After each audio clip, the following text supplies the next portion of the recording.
नमस्कार, मेरा नाम राजकमल है और आप हमारा चैनल एक्टिविस्ट राजकमल देख रहे हैं। बात आज फिर से मैं सांख्यिकी स्वयंसेवकों को करने जा रहा हूं, क्योंकि आज ज़रूरत आ पड़ी है कि इसके लिए सोचें और समझने की कोशिश करें। अगर आप भी चाहते हैं कि इस बात को पूरी तरह से समझें तो हमारे वीडियो के अंत तक बने रहें। आज 28 तारीख 28 मई, जो तथाकथित लोग अपने आप को तथाकथित नेता कहते हैं, तारीख पर तारीख देकर 2018 से ही जो लोग 2019 का चुनाव पार करा दिए, 2020 का चुनाव पार करवा दिए, उसके बाद कहा गया कि चुनाव के बाद मुख्यमंत्री करेंगे। अब सरकार जो 2019 का जो चुनाव था, अब 2024 में लोकसभा का चुनाव होने जा रहा और 25 में पुनः फिर से विधानसभा का चुनाव होने जा रहा। और विधानसभा से चुनाव से पहले राजद के मैनिफेस्टो में सांख्यिकी स्वयंसेवकों को पुनः रोजगार देने के लिए, नौकरी देने के लिए बात किया गया था। बाकायदा प्रेस कॉन्फ्रेंस करके वर्तमान जो उप मुख्यमंत्री तेजस्वी यादव हैं, उन्होंने इसकी घोषणा भी की थी। उन्होंने यहाँ तक कहा था कि पहले कलम से 10 लाख लोगों को नौकरी देंगे, वो भी सरकारी नौकरी। और तेजस्वी यादव तो वोट तो बटोर लिए 10 लाख नौकरी के नाम पर, करीब 80 विधायक उनके जीते भी। जब बात आया नौकरी देने की, तब इस बात से वो मुकर रहे और पुराने नौकरी जो पहले से नौकरी दिया हुआ है, उन लोगों को नियुक्ति पत्र बांटा जा रहा है। आपके जो देश के सबसे बड़े राजनीतिक सलाहकार हैं प्रशांत किशोर, उन्होंने भी कहा कि तेजस्वी यादव का जो 10 लाख नौकरी का जो वादा था वो छलावा था, क्योंकि 10 लाख नौकरी एक कलम से एक बार नहीं दिया जा सकता है। अभी तक तो वही दिख रहा है। ठीक उसी प्रकार सांख्यिकी स्वयंसेवक भी छले जा रहे हैं। 2018 से लेकर अभी तक हमारे तथाकथित नेता, जो अपने आप को नेता कहते हैं सचिवालय में ही हम रहते हैं और प्रत्येक दिन सुबह शाम नौकरी बांटते हैं। यहाँ तक कि घाटा अनुदान भी देते हैं। एक रमेश चंद्र मिश्रा हैं, मनोज वर्मा हैं, संतोष हैं, आलम जी हैं, कई ऐसे लोग हैं 2018 से ही नौकरी बांट रहे हैं। कुछ लोगों को याद अगर हो तो मैं याद दिला देता हूँ। वीर कुंवर सिंह पार्क में संतोष कुमार द्वारा एक बैठक बुलाई गई थी, जिसमें बहुत सारे जिले के एसपी शामिल हुए थे, मैं भी था उसमें। जहां कहा गया था मनोज जी द्वारा कि हमारे पास चिट्ठी है, तो मैंने उस समय कहा था कि भाई पढ़ के सुना दीजिए, सब लोग सुन के आश्वस्त हो जाएंगे। और उन्होंने कहा था कि मैं आपको बता दूंगा, दिखा भी दूंगा। कहाँ आज वो चिट्ठी है पता नहीं। और सभी के सभी लोग त्रिस्तरीय कमेटी पे रुके हुए हैं। त्रिस्तरीय कमेटी में के अनुसार हम लोग का काम हो रहा है। कहाँ हो रहा है, कैसे हो रहा है, इसकी कोई जानकारी नहीं है। सब अंधेरे में तीर मार रहे हैं। यहां तक कि अपने बेरोजगार भाइयों से ठगी भी किया जा रहा है। पहले तो केस के नाम पर ठगा गया। कई ऐसे लोग हैं जिनको पटिशनर के नाम पर पैसा लेकर उनको इंटरवेनर बना दिया गया। अब जब भी मंगलवार आता है तो कहते हैं कि आज के बैठक में हो जाएगा, उस बैठक में हो जाएगा, तरह तरह की बातें करते हैं और अपने झूठ को खुद साबित भी करते हैं। कैसे करते हैं?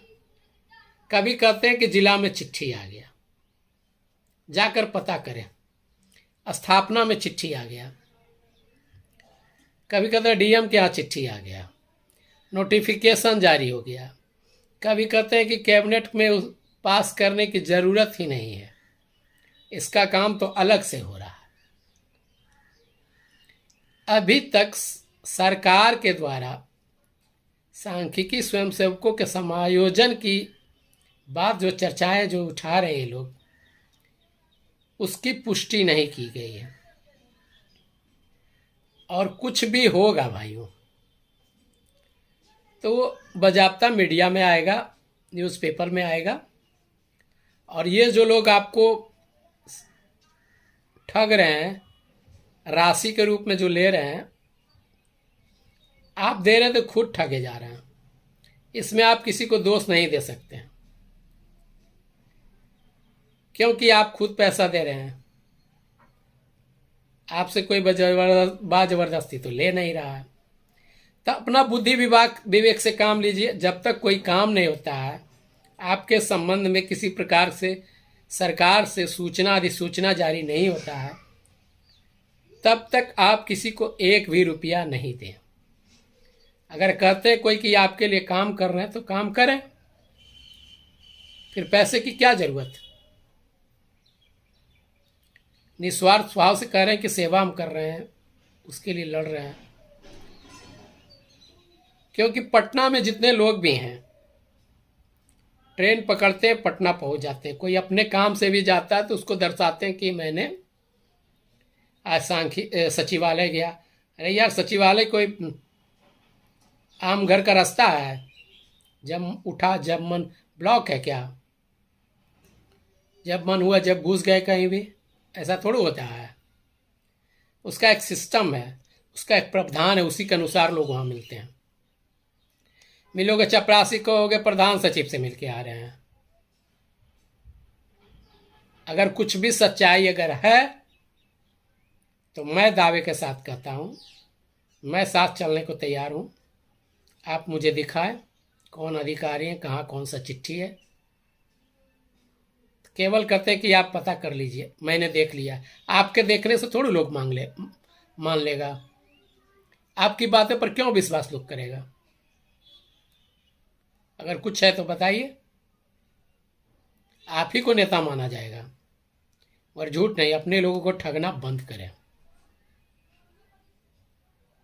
एक तो बेरोजगार हैं, उसके बावजूद उनसे ठगने का काम कर रहे हैं, उसको भ्रम में डालने का प्रयास कर रहे हैं। और सबसे बेवकूफ़ तो एसवी है, जो उनकी बातों पर विश्वास कर रहा। आप गलत लोगों पर विश्वास करना बंद करें। कोई कहता कि उसी के नाम से जिंदा है। क्या झूठ सुनना अच्छा लगता है आप लोग को? झूठ से क्या फायदा होगा? कौन सी खुशी मिल जाती है? झूठा सपना में नौकरी कीजिएगा तो अच्छा लगेगा। हकीकत को समझिए, और एक ना एक दिन ये हकीकत सबके सामने जरूर आएगा। क्योंकि चुनाव के बाद जो लोग सपोर्ट कर रहे हैं वो भी कल गाली देंगे, और वैसे लोग जो इस गलत हवा को फैला रहे हैं वो भी इसके दोषी हैं। किसी प्रकार की ठगी होती है या किसी प्रकार का कोई कारनामा होता है सांख्यिकी स्वयंसेवकों के साथ, उनके जीवन के साथ खिलवाड़ होता है, तो इसके जिम्मेवार वो भी लोग हैं जो गलत चीज़ों को सही साबित करने में जुटे हैं, सही साबित करने का प्रयास कर रहे हैं, उसको हवा दे रहे हैं। एक भाई साहब कह रहे हैं कि 15 अगस्त को देश आज़ाद हुआ था, देखे थे आप? अरे भाई, इतिहास में लिखा हुआ 15 अगस्त को देश आज़ाद हुआ था, पूरा दुनिया जानती है। सांख्यिकी स्वयंसेवकों का काम हुआ नहीं, हो चुका, ये कौन देखा है? पूरा दुनिया देखा है। अगर कुछ भी होगा तो मुख्यमंत्री स्वयं इसकी घोषणा करेंगे, मुख्य सचिव स्वयं इसकी घोषणा करेंगे। तो फिर आपकी बातों पर विश्वास क्यों करें? आप मुख्यमंत्री हैं, प्रधान सचिव हैं, कोई अधिकारी हैं? झूठ मूठ का प्रोपगंडा फैलाकर लोगों को दिग्भ्रमित करना बंद करें, नहीं तो कानूनी रूप से आप पर कार्रवाई भी होगी। बहुत दिन बीत गया, अब कुछ समय बाकी है। जैसे ही धीरे धीरे अब लोग समझना शुरू कर दिए हैं कि ये लोग गलत तरीके से झूठ का प्रोपगंडा फैलाकर ठगने की कोशिश कर रहे हैं, भ्रमित करने की कोशिश कर रहे हैं। देख रहे हैं ना, कोई कुछ ना कुछ बहाना बनाकर कुछ लोग वीडियो बनाते हैं। एक विकेश विधाता जी हैं। श्रीमान, मैं आपसे कहता हूं कि आप अगर चैनल चलाते हैं तो आपको जानकारी होना चाहिए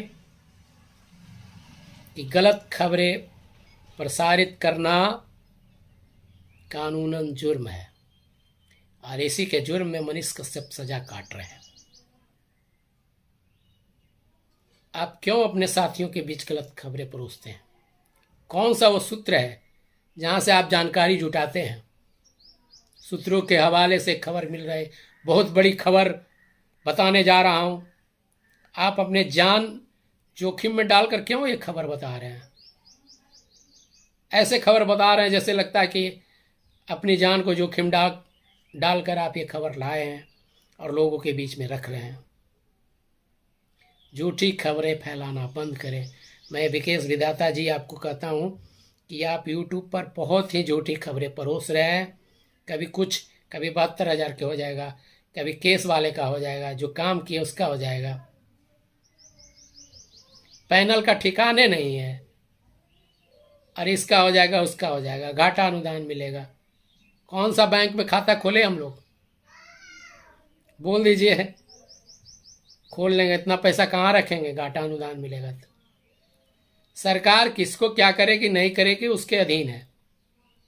आप निर्णय लेने वाले कौन होते हैं?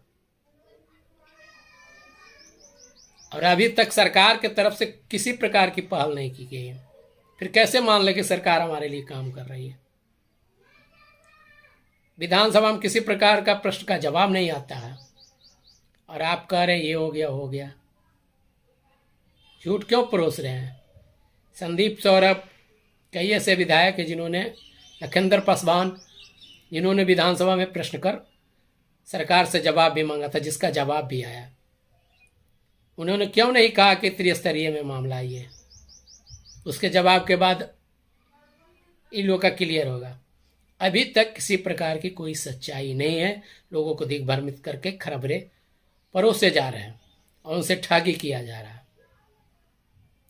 तो इस ठगी के जो भी शिकार हो रहे हैं वो अपने से ही हो रहे हैं।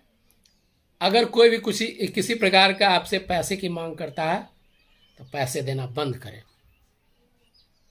हाँ, काम हो जाएगा, उनको हम भी पैसा देंगे, और काम होना चाहिए। झूठ का ये खबर फैलाकर लोगों को ठगने का काम बंद करें।